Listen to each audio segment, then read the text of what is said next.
Coming up on Mountain News this morning, many TikTok users went through a roller coaster of emotions this past weekend after the app closed and reopened.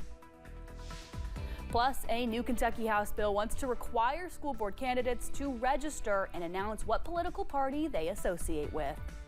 Dedicated to Eastern and Southern Kentucky, this is WYMT Mountain News This Morning. Good morning. Happy Monday. My name's Amelia Lee. Today's date is January 20th and the time 5:30. It's also time to check on in with meteorologist Megan Dusmal for a look at our forecast this morning. Megan, it has been cold. I had to put my heavy duty gloves on, and even though I went and I wiped off my car yesterday afternoon, I still had to wipe off snow this morning. Yeah, I sure did too. I had to sit in my car for a couple of minutes while it was warming up, and that's probably what you're gonna have to do today because it is quite cold. Don't believe me? Well, we're under an alert for that. This is the cold weather advisory for most of the counties, with the exception of two, Lee and Wise County, Virginia. They're under extreme cold warning, so even colder as you're heading towards the tip of our Virginia area. So let's take a look at those current temperatures, and we are mostly looking in the single digits right now. We have four cities that are in the double digits, but they're on the low side of things. 13 degrees in Grundy, 11 in Heartland, 10 in Middlesboro and Jonesville. Looks like Jacksboro, 12 degrees. And we will be warming up slightly as we're heading into the afternoon, but even then, those high temperatures are still quite cold. We're looking in the teens and low 20s for today. And we're also watching as the snow tapers out over the next couple hours, leaving to mostly cloudy skies and partly cloudy skies as we're heading into the afternoon. Amelia. All right, Megan, thank you. Well, it's unclear how much longer American TikTok fans will be able to use the app. A law citing national security says it's supposedly banned in the U.S. That's because TikTok's parent company failed to sell it to a non-Chinese buyer by yesterday's deadline. Amy Kiley reports on how the social media platform is still operating and whether that might change. TikTok is back. TikTok is back online after a weekend outage, but its future remains uncertain. A law banning it, barring sale to a non-Chinese buyer, is still in effect. Time is up and no sale has happened. So how is TikTok still operating? The company credits President-elect Donald Trump. He says he plans to issue an executive order today to delay the ban and give TikTok more time to change ownership. So they'll have a partner, the United States, and they'll have a lot of bidders, and the United States will do what we call a joint venture.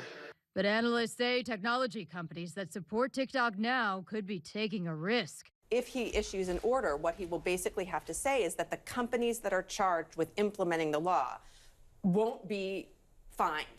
The law says companies that violate the ban face up to a $5,000 fine per user. If I'm the general counsel of those companies, I do not like this situation right now. Trump's actions around TikTok could face court challenges. Republican Senators Pete Ricketts and Tom Cotton say there's no legal basis for an extension of the ban's effective date. Politicians in both parties argue saving TikTok would require a new law. Republicans, of course, control the House and the Senate, and there will be a Republican president at 1600 Pennsylvania Avenue. We're anxious to see what ideas they present. I'm Amy Kiley reporting. Some analysts suggest another way to save TikTok could be to force its sale to a non-Chinese buyer.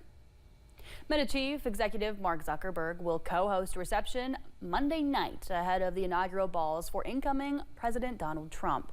Zuckerberg, Chicago Cubs owner Todd Ricketts, and the widow of Republican donor and businessman Sheldon Adelson will host the gathering. Zuckerberg is one of several tech leaders expected with a prominent role at today's inaugural events. Meta also donated $1 million to support Trump's inaugural committee. Some of Kentucky's elected officials are among the thousands in D.C. for the inauguration ceremony. Republican State Senator Lindsey Tishner and Coal Run Mayor Andrew Scott both made the trip to the nation's capital.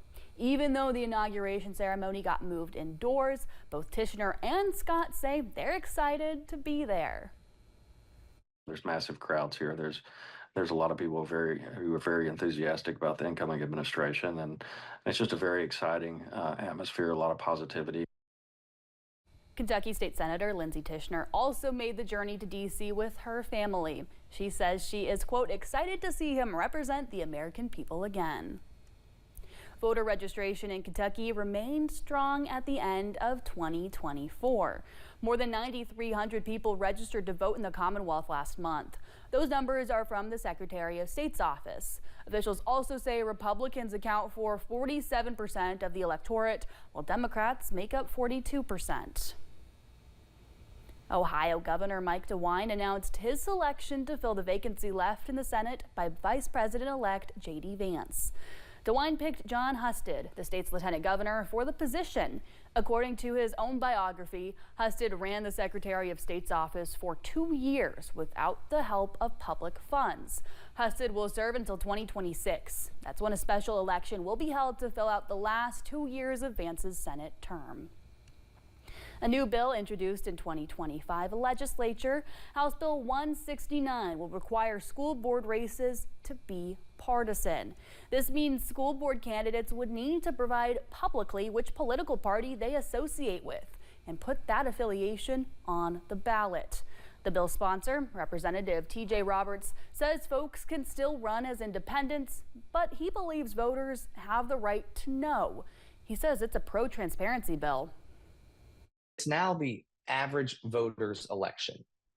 And as a consequence, I think it's going to prompt school boards to work harder to make sure that parents know that their children are the priority. Roberts says he looked to Tennessee after they saw success with a similar bill. The next step for House Bill 169 would be to have it heard by a committee. Another bill filed was Senate Bill 63. That bill is sponsored by multiple lawmakers in our area, including newly sworn-in Senator Scott Maiden. Part of the bill's description says it would allow street-legal special-purpose vehicles to operate on a highway under certain circumstances, among other things. This includes ATVs and UTVs. Lawmakers will convene for the second part of the legislative session next month. Former Letcher County Sheriff Mickey Steins was back in court virtually on Friday. Steins appeared in court for a status hearing. He's charged with the murder of District Judge Kevin Mullins last year. One issue discussed was the potential for a competency evaluation. I was able to take a closer look at some of the developments in the hearing. You can find that video on WYMT.com. The next court date for Steins has not been set. A grand jury indicted a man accused of stealing lawn equipment in Laurel County. Hobart Buttery is accused of stealing the weed eater that court documents say led London police to Van Zant Road last month. Officers ended up shooting and killing Douglas Harless while trying to execute a search warrant. Buttery was indicted on charges of theft by unlawful taking and being a persistent felony offender. He's being held on a $10,000 bond, and he's scheduled to appear in Laurel Circuit Court at 9 in the morning on February 19th. A Lee County, Virginia man was sentenced in a fentanyl case. Christopher Brown was sentenced to 10 years in prison for the distribution of fentanyl, possessing a firearm as a convicted felon, and possessing a firearm while in possession of a controlled substance.